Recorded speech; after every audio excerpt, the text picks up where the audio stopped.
En ma qualité de secrétaire général de la Ligue nationale de football professionnel, je suis venu pour participer à cette louable initiative sur le fléau, malheureusement, de la violence dans les stades que connaît maintenant le football national. J'ai une intervention. L'intervention elle va se baser puisque nous sommes dans un cadre universitaire, j'ai même choisi une certaine méthodologie pour la présentation. Donc en partant de mon expérience en tant que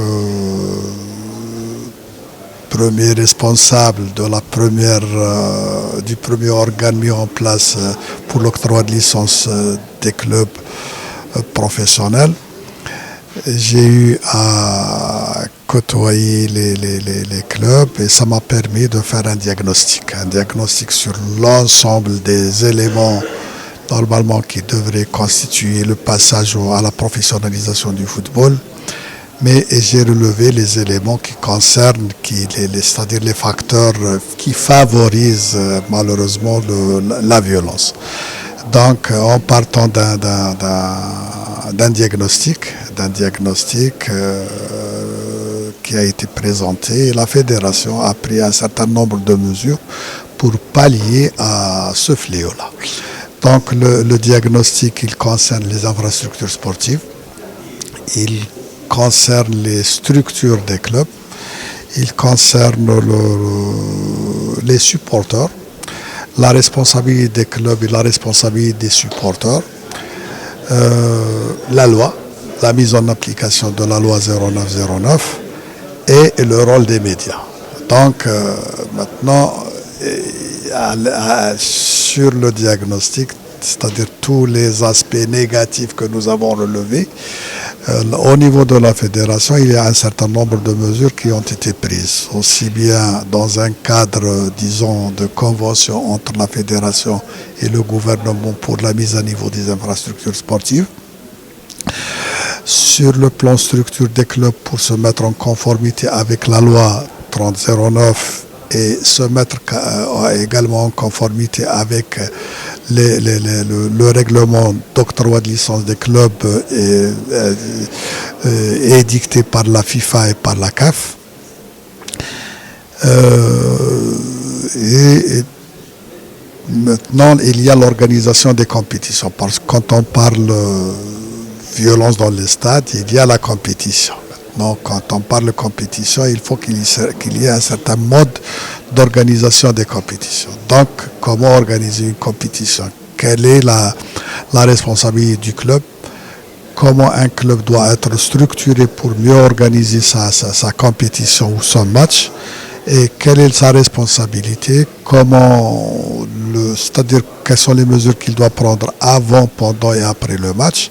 Et les supporters, quelles sont leurs obligations et leurs droits? Donc c'est ça le dilemme et c'est les points que j'essaie de développer. Il y a également la loi 0909 c'est-à-dire relative à la violence dans les stades. Maintenant, sa mise en application, les difficultés de sa mise en application, il y a le rôle très important des médias. Les médias, maintenant, il y a tellement de réseaux de médias. Il y a des programmes qui peuvent être, disons, parfois il y a des maladresses, mais parfois nous avons remarqué aussi qu'il y a énormément de programmes qui condamnent et qui sensibilisent ce fléau-là.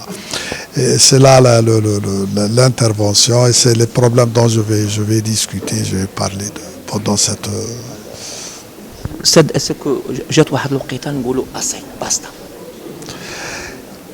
Vous savez que le sport, comment il a commencé? Si on prend le phénomène dans l'histoire, c'est-à-dire à chaque moment de l'histoire, peut-être qu'on pouvait dire basta. Basta, c'est à chaque moment de l'histoire du sport, il y avait des phénomènes qui ont surgi. Vous savez que le sport, de manière générale, le sport, le sport, c'est une science nouvelle, en pleine évolution. Il y a énormément, le sport, il y a l'élément de l'émotion.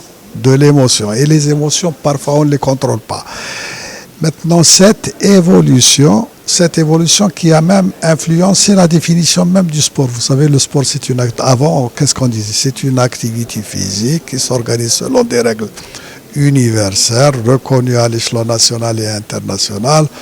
Voilà, pour arriver à des résultats ou des performances. Maintenant, la nouvelle notion, le sport doit être pratiqué devant des spectateurs. Donc il y a l'élément spectateur qui est primordial. S'il n'y a pas de spectateurs, il n'y a pas de public.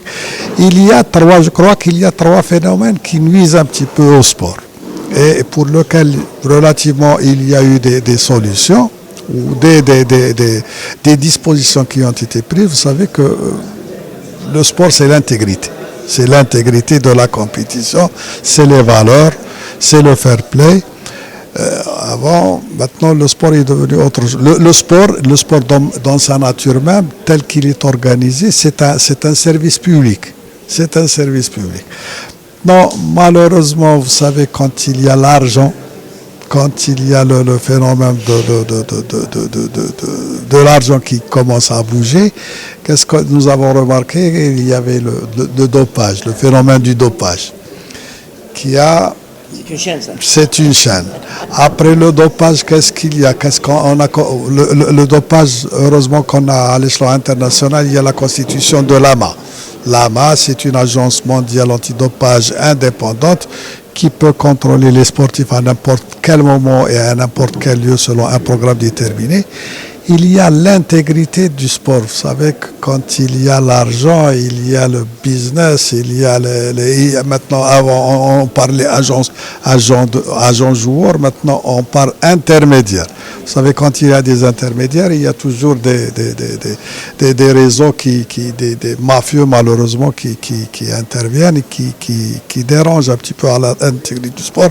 D'ailleurs, c'est pour ça qu'il y a eu l'Interpol Intégrité, qui est même maintenant, qui travaille en coordination avec la FIFA et enfin, avec à l'échelon international et qui essaie de contrôler un petit peu, de voir comment ça se passe, ce phénomène. Et maintenant, nous avons ce phénomène-là de la violence dans les stades. C'est un phénomène international, malheureusement, qui commence à toucher le sport national. Et je dirais pas ça a touché, non, pas seulement le football, mais ça aussi, c'était dans les salles.